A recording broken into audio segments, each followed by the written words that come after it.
Hello guys and gals, and welcome.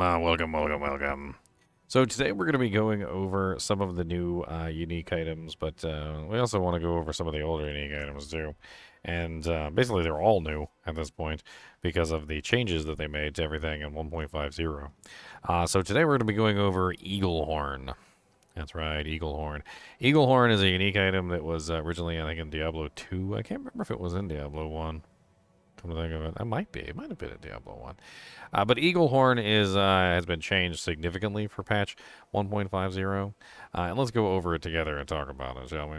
So first off, one of the biggest changes that you'll see, like right off the bat, is the passive effect that's at the top underneath of the attacks per second has been changed to 130% vulnerable damage, which is nice.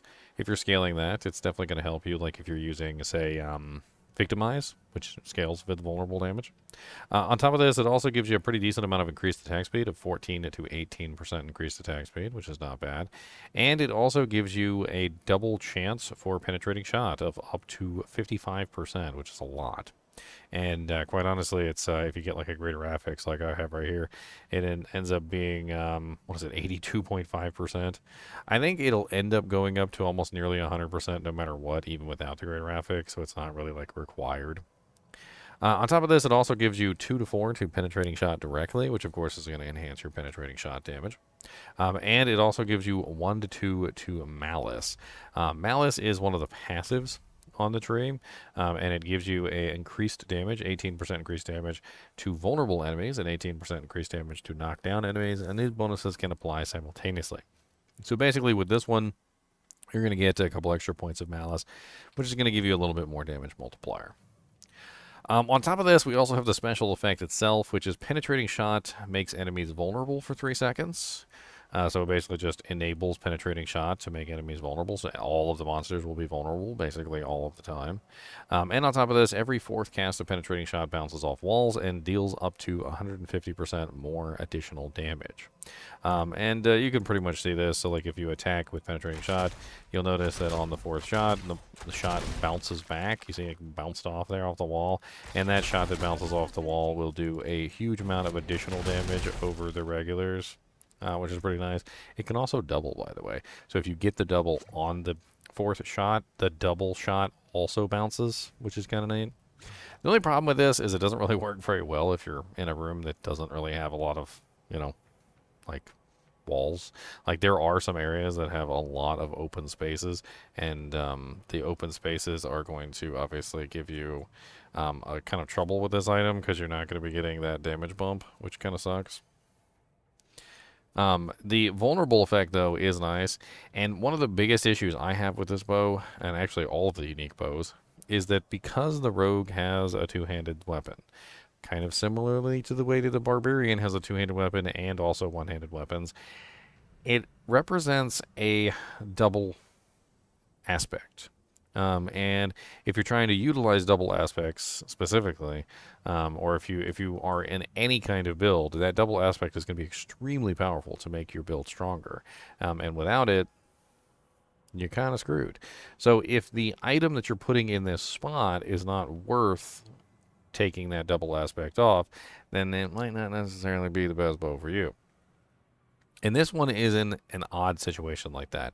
Yes, it's very good for penetrating shot because it gives you the penetrating shot to cast projectiles twice. It also gives you the plus bonus to penetrating shot itself, and additional damage and attack speed. It also gives you vulnerable, which could be nice if you're scaling victimize. But on top of that, the passive, the unique effect isn't really like the most amazing. The ability to make things vulnerable isn't something that's really all that important. You can actually make enemies vulnerable pretty easily on rogue, and the additional damage, while it is a really nice bonus to additional damage, it's only 1 out of every 4 shots, and only if there's a wall behind the target that you can bounce the shot off of, which kind of sucks, to be perfectly honest. This particular bow does drop pretty often, though, and we'll go over where you can find that real quick. But first off, let's read the flavor text. So, scholars have been unable to decipher the runes carved into this bow. However, all agree they are related to its uncanny ability to bend arrows toward their target. Barrett's Book of Implements.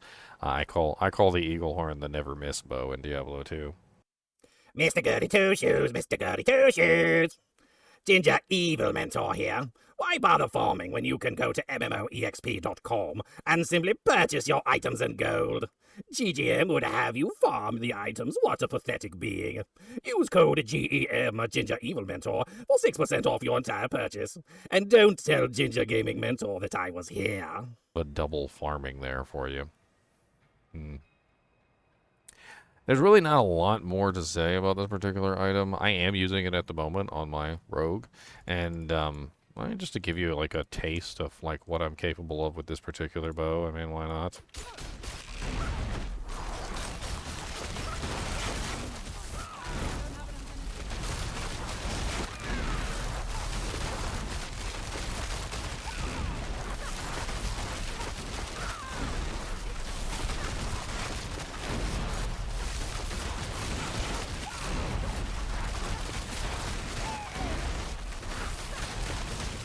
I mean, as you can see, it's certainly not a bad bow. And how I currently have it set up, I can pretty much just fire penetrating shot indefinitely. I am, however, considering taking Eaglehorn out of the equation and putting something else in its place. Maybe just like a legendary bow with a really nice aspect, I think might be better. But it's certainly not terrible. Another thing that I really like about it is the penetrating shot attacks twice, because I don't really like tempering it on my weapons. I'm going to be perfectly honest with you, like, it fails. I have the worst luck with it. I will literally find like the perfect sword, try and temper that double chance for penetrating shot, and it just won't ever work. It just doesn't temper. It'll fail like freaking 7 times in a row on like a triple greater graphics item. This pisses me off. So, like, sometimes I just give up and I just use items like this that have the easy way out. So, like the 82.5% penetrating shot, projectiles cast twice. And then I just go with other weapons instead. Like, it's easier that way. I hate to say it, but a lot of the times I've actually been kind of avoiding the tempering system, specifically because of how often it fails and how hard it is to get a perfect temper.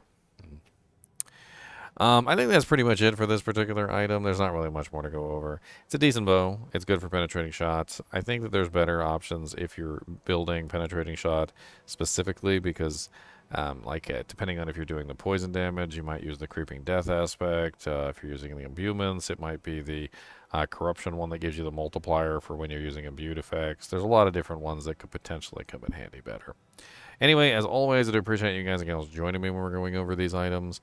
Be sure to check out the other items that I have up. I've got tons of other unique items at the moment, and you guys are always trying to chew on my wire. I gotta like guard my wire with my life over here from you little chinchillas, you little evil little wire chewing. Get on the other side. Get over there. I'm watching you.